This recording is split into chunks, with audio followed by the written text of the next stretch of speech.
성경 말씀 마태복음 2장 1절에서 3절입니다. 신약 성경 마태복음 2장 1절에서 3절까지 말씀.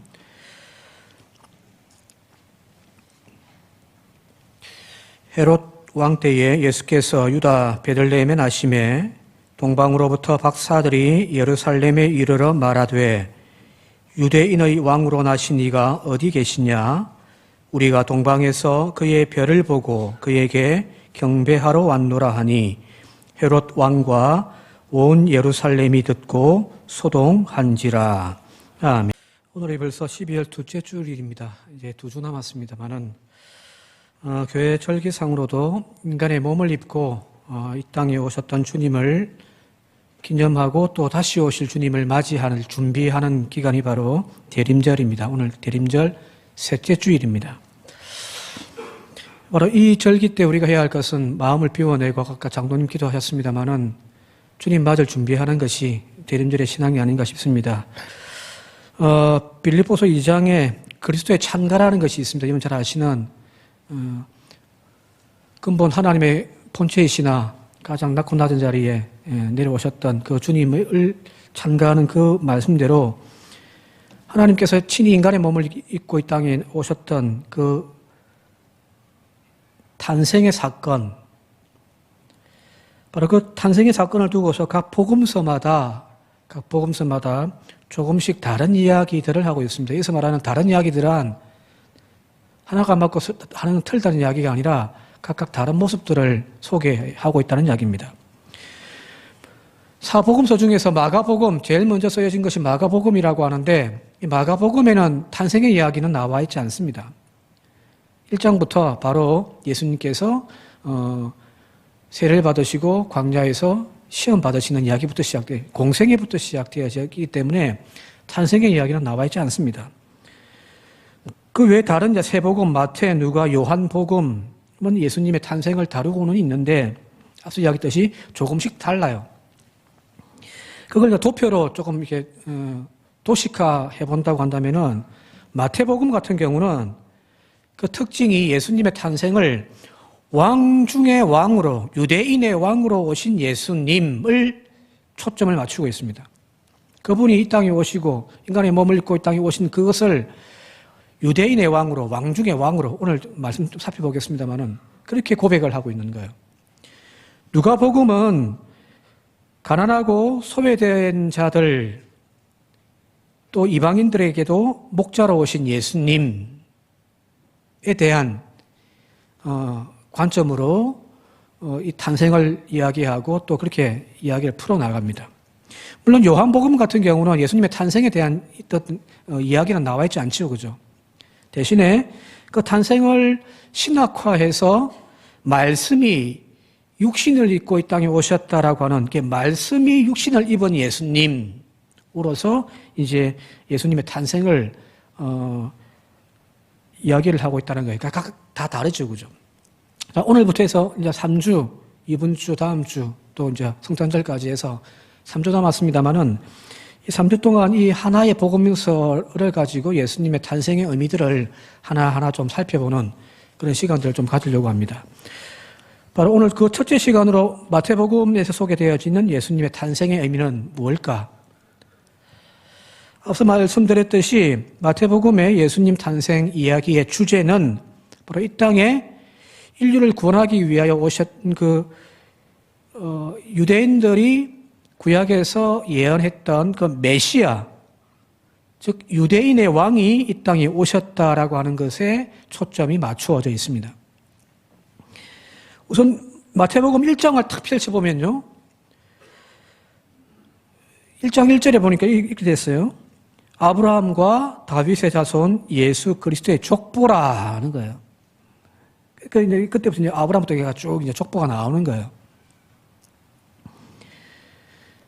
물론 이제 누가복음에도 이 족보가 등장을 해요. 근데 누가복음은 예수님부터 시작해서 아담까지 내려가는데 마태복음에서는 아브라함과 다윗의 자손 예수 그리스도의 족보라고 되어 있습니다. 그리고 17절에 보면은 모든 대가 아브라함에서부터 다윗까지 14대요. 다윗부터 바벨론으로 사로잡혀 갈 때까지 14대요. 바벨론에서 사로잡혀간 후로부터 그리스도까지 14대더라고 하면서 이렇게 어떤 통일성을 두고 있습니다. 자, 근데 이 1장에 나와 있는 이 예수님의 족보, 여기서 중요한 인물이 하나 등장을 하는데 바로 그것은 다윗입니다. 나중에 집에 가셔서 한번 좀 지금 보셔도 되고 나중에 집에 가서 보셔도 되는데 지금은 제 설교를 들으시고요. 여기에 여러 이름들이 등장해요. 그런데 가만히 보면은 다윗에게는 다윗 왕이라고 되어 있습니다. 아마 6절에만 그렇게 되어 있을 거예요. 뭐 솔로몬, 뭐 히스기야 이런 식으로 이름으로만 이게 거론되어져 있는데 6절에 보면은 다윗 왕이라고 되어 있습니다. 즉 예수님의 이 탄생을 다윗과의 언약 관계, 하나님이 다윗에게 주셨던 그 언약이 있는데 그 언약을 성취하시는 분으로서, 그리고 유대인들이 예언했던, 그러니까 그 예언의 핵심들은 포로기 때 막 그렇게 힘든 시간을 보내면서 등장했던 많은 예언들이 있는데 그 예언들의 핵심은 뭐냐면은 바로 메시아가 이 땅에 오심을 통하여 그 하나님이 다윗에게 약속하셨던 그 영원한 왕국을 하나님께서 완성해 가신다는 것이 메시지의 핵심이거든요. 자, 그리 본다고 할 때에 이 바로 다윗을 통하여 그 후손, 자손으로 예수 그리스도가 나셨다라고 하는 것은 바로 다윗의 언약의 성취가 이 예수를 통하여서 완성되었다라는 겁니다. 이 다윗의 언약에 대해서 사무엘하 7장에 이렇게 되어 있습니다. 같이 한번 읽어볼까요? 사무엘하 7장 11절에서 13절입니다. 시작.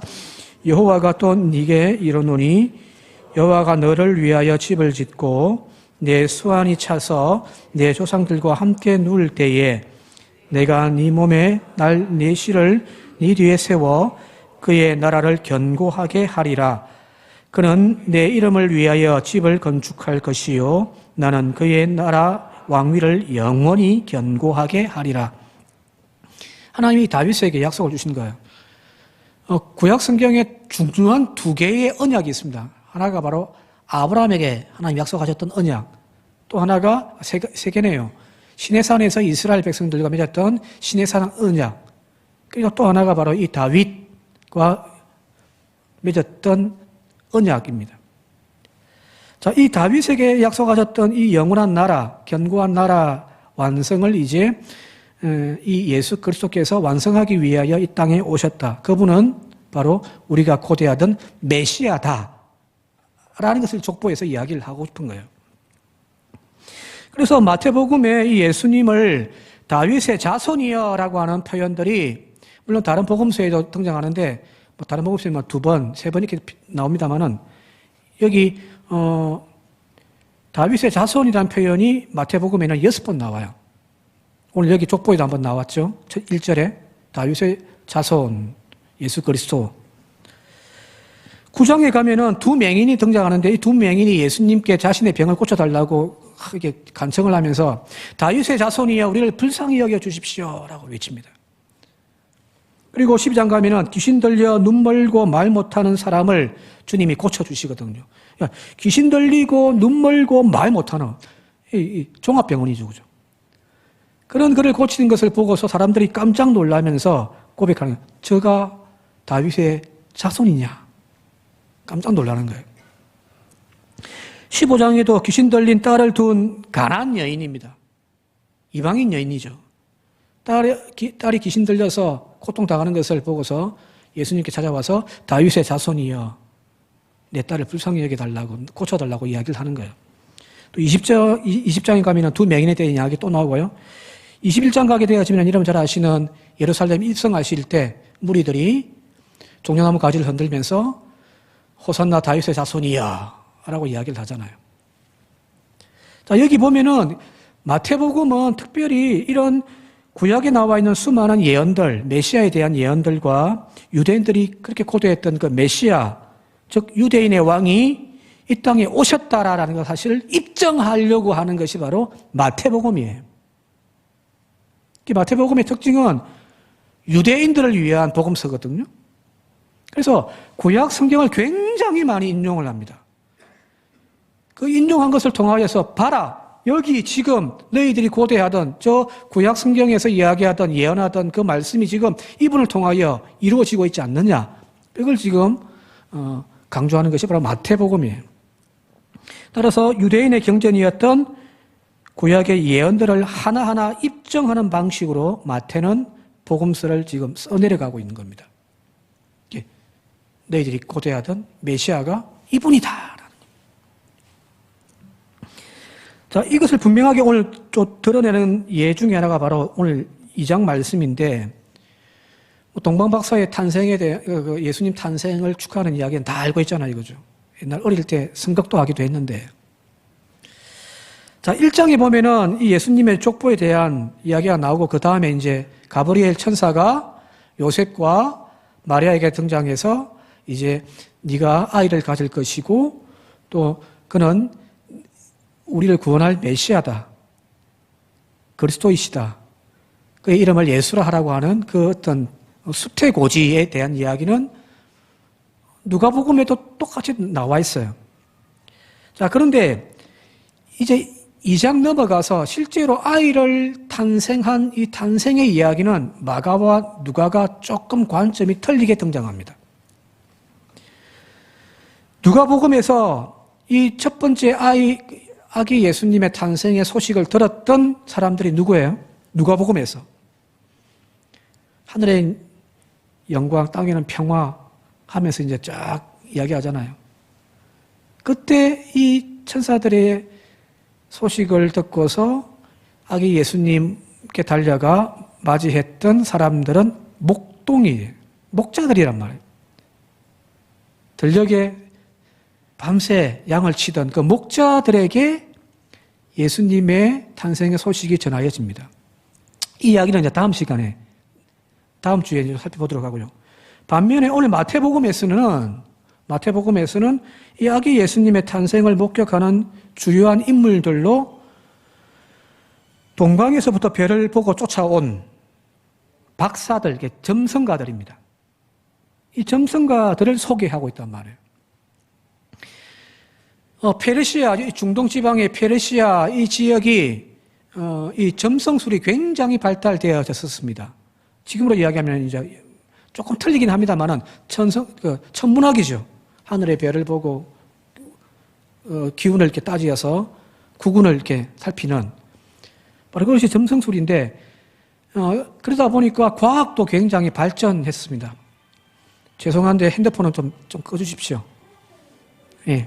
예배 전에는 좀 꺼주시기 바랍니다. 다른 분에게 방해가 되니까요. 자, 이 페르시아 점성가들이 별을 보고서 먼 길을 온 거예요. 1000km도 넘는 그 먼 길을 쫓아와서 지금 이제 예루살렘에 도착을 한 겁니다. 정확하게 지금 베들레헴에서 태어났다는 사실은 몰라요. 배를 쫓아오다 보니까 베들레헴과 예루살렘은 직선 거리로 한 8km밖에 차이가 안 나거든요. 가깝죠. 한 동네 소식. 그래서 예루살렘으로 찾아가서 헤롯 대왕을 이제 만나 아련하고 난 다음에 이렇게 묻습니다. 오늘 2절 말씀인데 같이 한번 읽어볼까요? 2절 말씀입니다. 시작. 유대인의 왕으로 나신 이가 어디 계시냐? 우리가 동방에서 그의 별을 보고 그에게 경배하러 왔노라. 지금 헤롯 왕에게 묻습니다. 유대인의 왕이 지금 어디에 계세요? 우리가 지금 그 별을 보고서, 그 징조를 보고서 여기까지 왔는데 어디 계십니까? 우리가 그분을 경배해야 되겠습니다. 라고 하는 겁니다. 자, 이 이방인의 박사들, 이 점성사들의 입술을 통하여서 아기 예수님의 탄생이 단순한 그냥 사내 아이 하나의 탄생이 아니라 유대인의 왕의 탄생이라고 지금 그대로 지금 선언하고 있는 거죠. 그죠?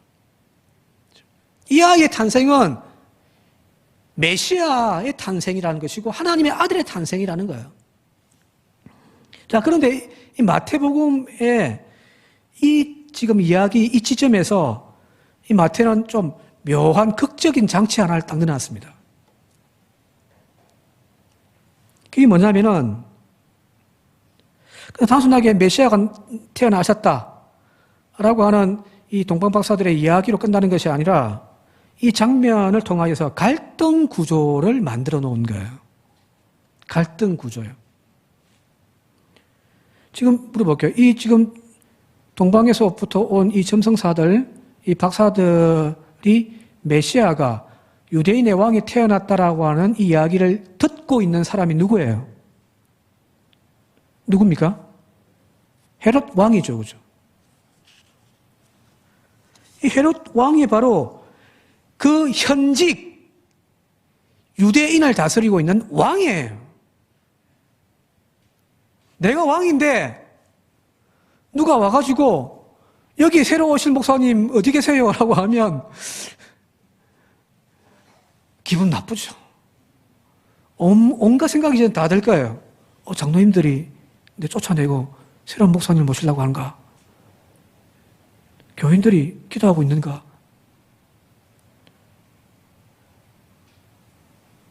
지금 동방박사들이 유대인의 왕 앞에서 나실 유대인의 왕이 지금 어디 나셨냐라고 물어보고 있는 거란 말이에요. 눈치 없는 것이 인간이냐고 우리 집에서 자주 이야기하는데 진짜 눈치가 없어요. 그죠? 지금 마태복음은 이 동방박사의 말을 통하여서 다윗의 자손으로서의 예수, 그러니까 메시아로서의 예수, 유대인의 왕으로서 오실 그 약속으로 성취되어진 예수와 지금 당시 로마로부터 유대인의 왕으로 승인받은 이 헤롯, 현직 헤롯의 갈등 구조를 형성해 놓은 거예요. 자, 지금 유대 땅에 두 명의 왕이 존재하게 되었다는 이야기입니다. 사울과 다윗의 이야기도 잘 아시듯이 이거는 엄청난 갈등 구조예요. 비극의 시작입니다. 왜 그러냐면 헤롯이 어떤 인물인가를 아셔야 됩니다. 헤롯이 어떤 인물인가. 우선 그의 혈통이 유대인의 왕이 되기 위해서는 당연히 이제 다윗의 혈통이 되어야 될 거 아니에요, 이거죠. 그건 하나님께서 세우신 나라고 하나님이 또 다윗을 통하여 주신 약속이 있으니까. 그런데 이 헤롯이라고 하는 인물의 혈통은 정통 유대인이 아닙니다.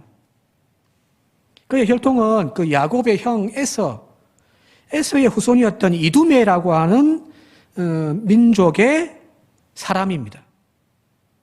그의 아버지가 헤롯 안티파트라고 하는 사람인데 정치에 어떤 영향이 좋아가지고 이 지역에서 총독도 하고 막 그랬던 정치인이에요. 그래서 이 아들을 이제 출세시키기 위해서 로마로 보낸 거예요. 자, 혈통적으로 유대인이 아니기 때문에 이 사람은 유대인의 왕이 될 자격이 없습니다. 그가 유대인 혈통도 아닌데도 유대인의 왕이 되어졌던 이유는 바로 앞서 이야기했듯이 그가 로마에서 생활을 하면서 주변의 원로원들, 정치가들과 이렇게 잘 어울린 거예요. 수완이 좋아하는 사람이 있어요.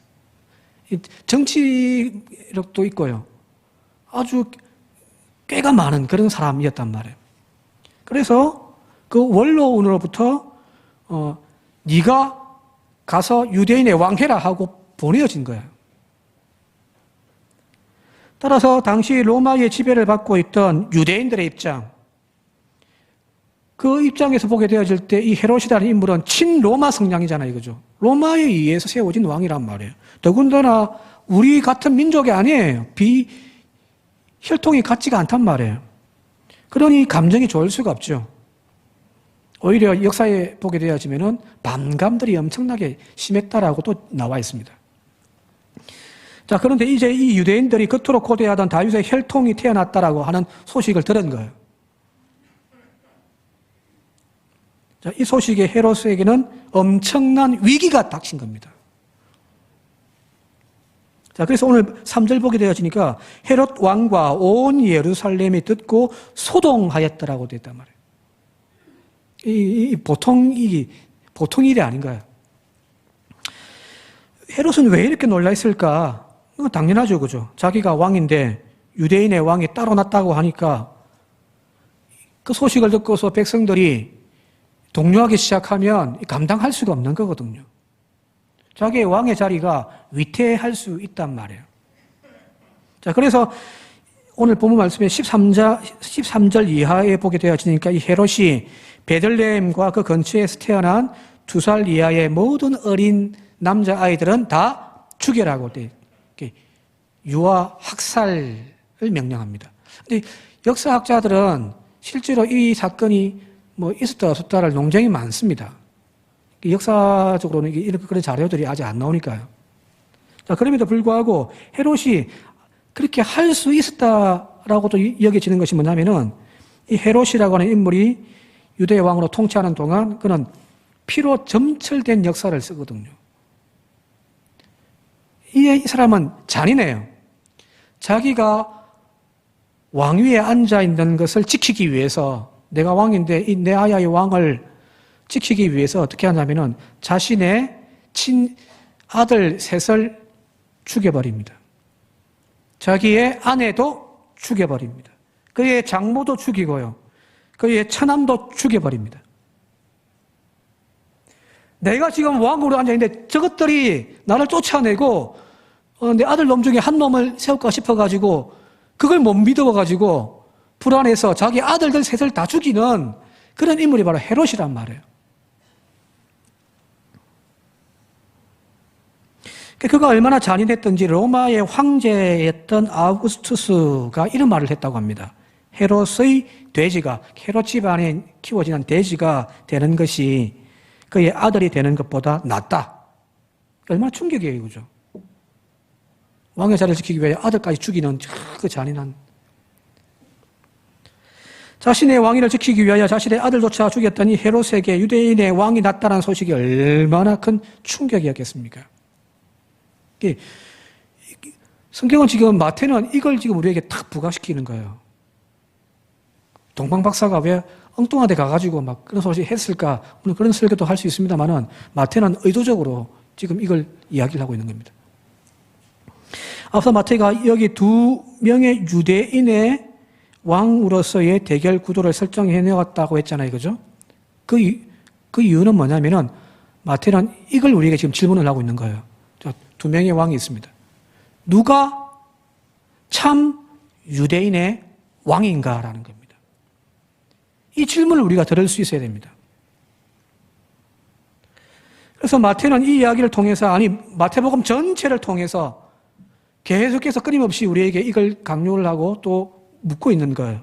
누가 진짜 우리의 왕인가?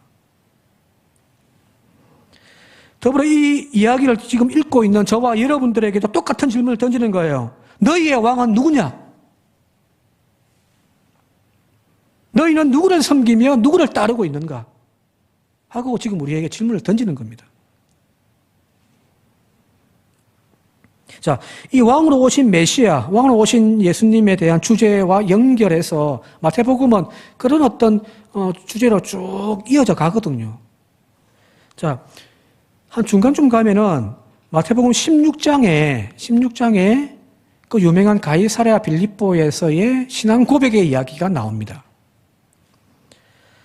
하루는 예수님께서 제자들을 데리고 저 북쪽으로 가이사 빌립보라고 하는 도시로 올라가셨습니다. 그리고 거기에서 갑자기 제자들에게 묻습니다. 사람들이 인자를 누구라고 하더냐라고 묻고요.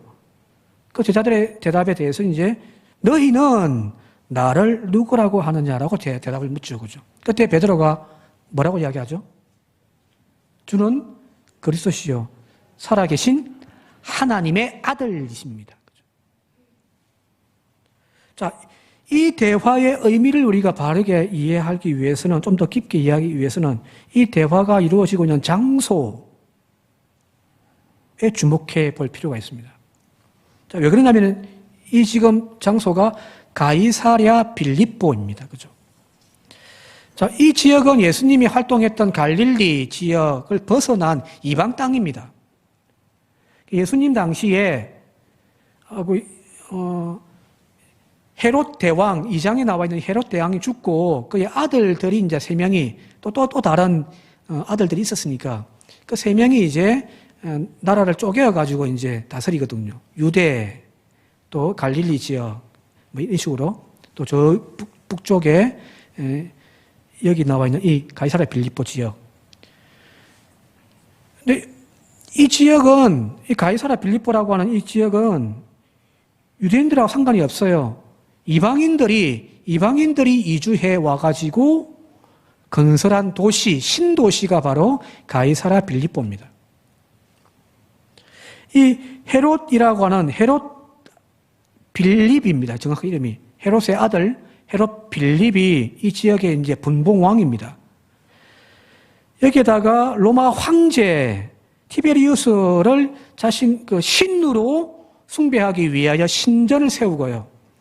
그리고 형제를 향한 자신의 충성을 고백하기 위하여 형제의 이름이라기보다는 직위, 가이사랴라고 하는 직위를 따가지고 도시의 이름을 붙이고 또 자기의 이름 빌립이라고 하는 이름을 붙여가지고 가이사랴 빌립보 도시입니다.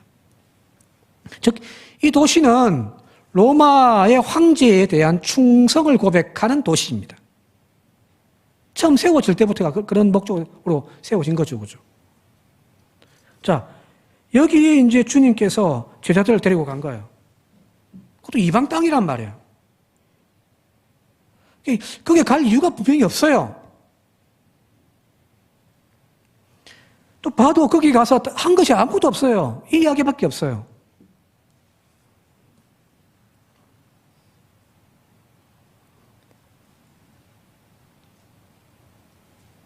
왜 갔을까요?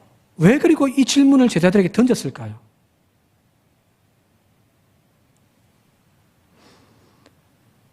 자, 유대인들에게 있어서 메시아라고 하는 개념, 메시아라는 말은 유대인들의 히브리 말로 기름 부음 받은 자이거든요. 이걸 이제 헬라어로 번역을 하니까 기름 부음 받은 자라고 하는 뜻을 가지고 있는 단어가 바로 그리스도라고 하는 말이에요. 메시아는 히브리어고 그리스도는 헬라어예요. 근데 헬라 사람들이 자기들의 문화 속에서 기름 부음 받은 자라고 하는 개념이 별 의미가 없어요. 유대인들에게는 약속이 있으니까 엄청난, 그러니까 기름 부은다는 말은 제사장, 왕, 예언자 이런 개념이거든요. 근데 일반 세상 사람들에게는 그리스도 기름 부음 받은 자, 뭐 기름 파는 사람인가? 이 정도 개념밖에 안 되는 거예요. 그런데 이 메시아의 의미와 딱 일치하는 다른 개념이 있는데 그게 뭐냐면은 바로 신의 아들이라는 개념입니다. 그러니까 성경적으로 표현한다면은 하나님의 아들이겠죠, 그죠? 가이사랴 황제가 뭐냐면 신의 아들입니다.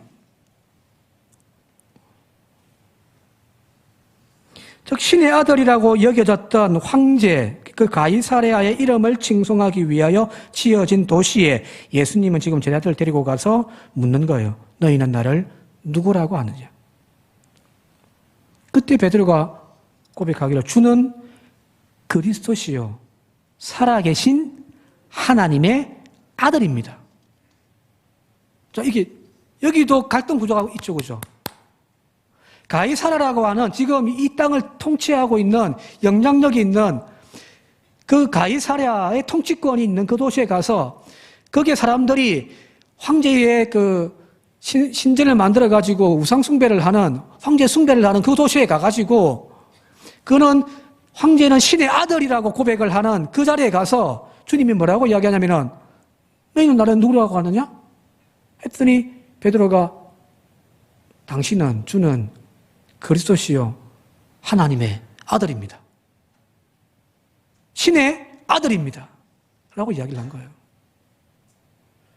황제와 지금 예수님이 여기서 부딪히는 겁니다. 이때 예수님께서 제자들에게 물었던 너희는 나를 누구라고 하느냐? 이 말은 다르게 표현하면 누가 진짜 하나님의 아들이냐를 묻는 거예요. 가이사랴냐? 나냐? 자, 이 16장의 이야기는 속된 말로 도장 깨기 하러 가신 겁니다. 예수님께서 지금 가이사랴 빌립보에 도장 깨기 하러 가신 거예요. 누구와 황제와요. 누가 진짜 하나님의 아들이냐를 놓고 지금 도장 깨기 하시는 거예요. 우리의 구주시요 하나님의 아들은 바로 황제도 헤롯도 아닌 예수님이십니다. 이걸 이야기하고 싶은 것이 바로 마태복음의 핵심입니다. 그래서 이 가이사랴 빌립보의 이야기의 마지막 마태복음 16장 28절 보게 되어지면 이렇게 되어 있습니다. 같이 한번 읽어볼까요? 마태복음 16장 28절입니다. 시작. 진실로 너에게 이르노니 여기 서 있는 사람 중에 죽기 전에 인자가 그 왕권을 가지고 오는 것을 볼 자도 있느니라. 무슨 말이에요? 왕권을 갖고 온다고요? 그 말은 예수님이 내가 왕이다라는 거예요. 오늘 이 음성을 저와 여러분들이 듣기를 바랍니다. 예수님이 왕이세요. 헤롯도 아니고 황제도 아니에요. 돈도 아니에요. 예수님의 내 인생의 왕이 되셔야 되는 겁니다. 자, 그렇다면 오늘 이 마태복음을 통해서 만왕의 왕으로 오신 이 예수님을 맞이하는 오늘 우리들이 가져야 할 태도가 뭔지를 분명히 아시겠죠. 그죠? 예수님이 우리의 왕이셔야 합니다. 세상의 가짜 왕, 가짜 신의 아들을 섬기고 추정하는 우리의 인생이 아니라 예수님을 나의 왕으로, 나의 구주로 고백하는 삶을 살아야 된다는 이야기입니다. 우리가 무릎 꿇고 경배해야 할 대상은 세상의 권세나 부귀영화와 출세를 보장해주는 그 주를 따라가는 인생이 아니라 오직 예수님 한 분이셔야 한다는 이야기예요. 그런데 오늘 우리의 삶의 주인은 예수님이십니까? 우리는 지금 혹 다른 것을 섬기고 있지는 않습니까? 내 삶의 참 주인이 정말 예수님이십니까? 여러분들이 그렇게 아끼고 아끼는 황금과 모략과 유향을 예수님에게 드리고 있습니까? 쓰고 있습니까? 성경들의 표현들을 한다면은 이 동방박사들이 유대인의 왕 헤롯을 만나서 그에게 바치는 것이 아니라 이것 가지고 가서 아기 예수님에게 바쳤단 말이에요. 왜? 진짜 왕은 여기 있기 때문이에요. 오늘 여기 주제 말씀처럼 예수님이 왕이시다. 예수님이 왕이 오셨다라고 하는 이 주제 가지고 설교 준비하다가 이제 마태복음 전체를 쭉 한번 훑어보면서 한방 가슴이 멍멍할 정도로 탕 때리는 말씀이 하나 있습니다. 누가복음 23장입니다. 같이 한번 읽어볼까요? 누가복음 23장 35절 38절입니다. 시작.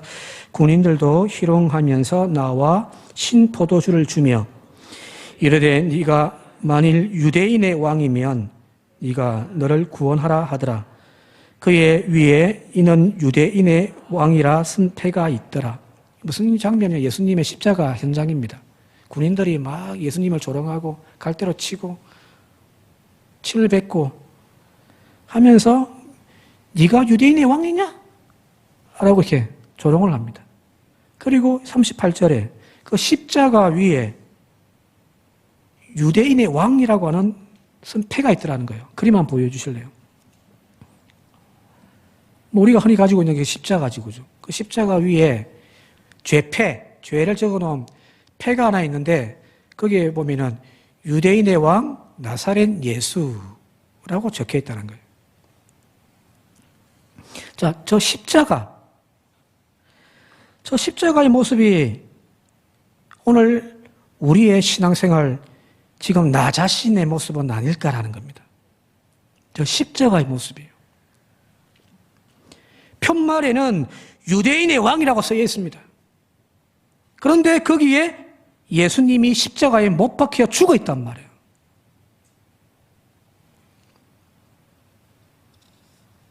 입술로는 주여 주여 당신이 나의 왕이십니다라고 우리는 고백을 한단 말이에요. 누가 봐도 너는 예수쟁이 맞네 라고 이야기를 하죠. 왜? 우리에는 그렇게 편말에다가 나의 왕 예수라고 적어놓고 살아가고 있으니까요. 그런데 실상은 그 아래에 내가 내 삶의 주인이 되어지고 세상 욕망 때문에 예수를 죽여버리진 않았습니까?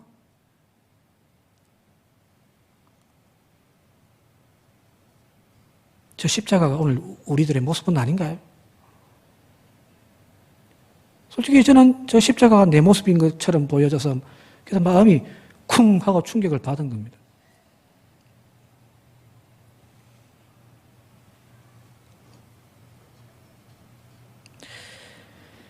이제 말씀 정리를 마치도록 할게요. 성경은 오늘 마태복음 우리에게 묻는 거예요. 여러분들의 주인은 누구십니까? 여러분들의 삶을 다스리는 왕은 누구입니까? 오늘 우리의 주머니에 있는 이 물질의 주인은 누굽니까? 내 삶의 많은 시간들을 소비하게 하는 그 대상은 무엇입니까? 우리의 생각과 가치관을 지배하는 주인이 누구십니까? 오늘 우리의 가정을 다스리는 분은 누굽니까? 이제 우리는 결단해야 합니다. 하나님의 아들 예수 그리스도를 나의 구주로 고백하며 따르는 삶을 살 건지, 아니면 세상의 권세와 재물을 나의 주로 섬기며 따를 것인지. 헤롯이냐? 예수냐? 바라기는 다시 내 삶의 주인이 예수님이 되어졌으면 좋겠습니다. 타이틀만 달아놓지 말고요. 그리고 거기 예수를 못 받고 죽이지 말고요. 그 예수를 다시 살려내요. 우리의 구주가 되어지는 저와 여러분들 되어지기를 주님의 이름으로 축원드립니다. 함께 기도드리겠습니다. 왕이 오셨습니다. 세상을 구원하실, 죄로 가득 차 있는 내 인생을 구원하실 왕이 오셨습니다. 이제 그분을 나의 인생의, 나의 삶의 목적이요 주인이며 왕으로 고백하며 따라가는 우리의 삶이 되게 하옵소서. 예수님의 이름으로 기도드리옵나이다. 아멘. 말씀드리겠습니다. 첫 번째, 금요기도의 연합구역예배입니다. 이번 주 금요기도의 특성은 5구역입니다. 구역장께서는 구역원들의 많은 참여를 독려해 주시기 바랍니다. 두 번째입니다. 김장봉사에 협력해 주시고 수고해 주신 모든 분들에게 감사를 드립니다. 김장봉사로 협찬 명단은 주보 사면을 참조하여 주시기 바랍니다. 세 번째입니다. 기간 총회 및 감사. 각 기관에서는 오늘까지 총회를 마쳐 주시기 바랍니다. 감사는 오늘 오후 공동 식사 후 당회의실 2층에 있습니다. 감사로서는 윤공신 장로와 김혜순 권사가 되겠습니다. 네 번째입니다. 여신도 원래 다음 주 오전 예배 후에 4층 대예배실에서 모일 예정입니다. 다섯 번째, 신년도 사역 약정이 되겠습니다. 나누어 드린 약정서를 작성하신 후 로비 4층이 되겠습니다. 비치된 함에 제출해 주시고 교회 사역에 많은 지원을 부탁드리겠습니다. 여섯 번째입니다. 담임 목사 취임 예식. 유달제일교회 김성훈 목사님 담임 목사 취임 예식이 오늘 오후 1시 반에 있겠습니다. 목포중학교의 최형 목사 담임 목사 취임 예식이 오늘 오후 3시 30분에 있겠습니다. 일곱 번째, 목포 장로회 총회 17일 토요일, 다음 주가 되겠습니다. 토요일 오전 10시 반 봉교회에 있습니다. 봉교회 서채민 장로께서 회장으로 추대될 예정입니다. 여덟 번째, 청소봉사. 이번 주 10일 청소 담당은 3일 여신도회입니다. 이번 주 청소는 장로회 행사 관계로 오후 2시에 있을 예정입니다. 아홉 번째, 성경일독, 종교인 백독 운동이 되겠습니다. 현재 백독이 됐고 53명이 참여했습니다. 이번 주는 없습니다. 12월 행사 및 향기로운 예물은 주보를 참조해 주시기 바랍니다. 이상입니다. 주보의 광고 중에 신년도 약정, 사역 약정하는 거 여러분들 기도하시면서 많이 좀 참여해 주셔서 내년도에 교회 사역에 어려움이 없도록 그렇게 많은 협조 부탁을 드리겠습니다.